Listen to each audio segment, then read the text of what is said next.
So I guess you wanted me to talk about cooperatives to explain a little bit what it is about. So I can jump into that if you want.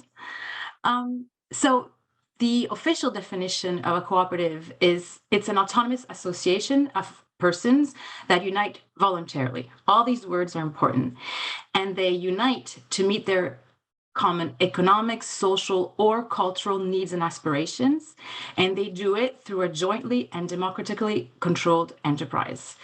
Every word counts, even though it's a very heavy definition, but I'll come here and explain a little bit more what it means. They are also, because there are values that are promoted and that are enabled thanks by cooperatives.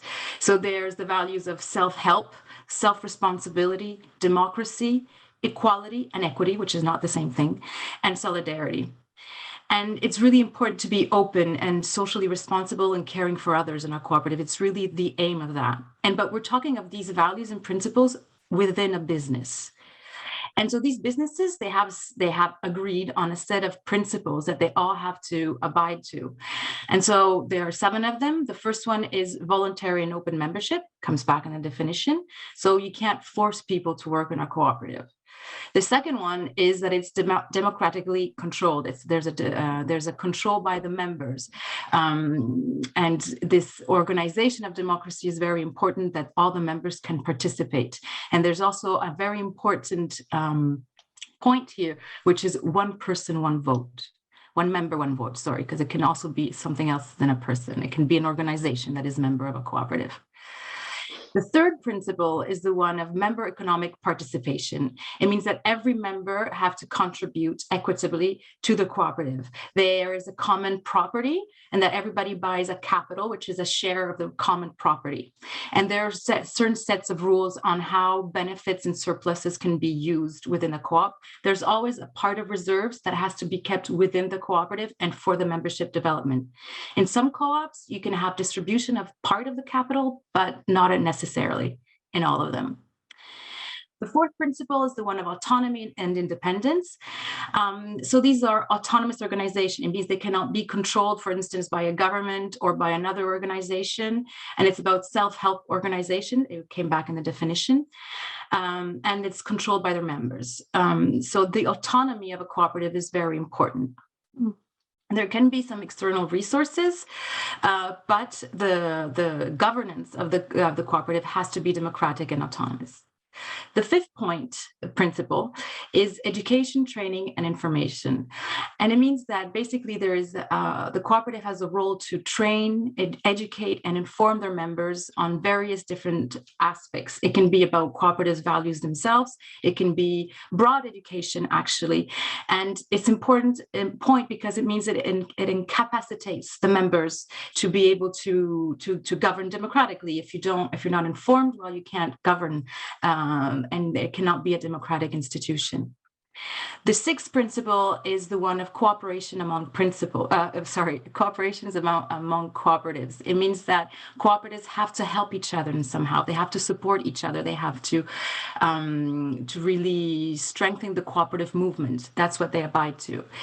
And the seventh principle is the one of the concern for the community. And it's really important for the cooperatives to take care of their community. It can be their own community, it can be a wider community. And in the last years, we can see that there's a lot of concern also for the environment, which is an interesting aspect as well in the cooperative movement.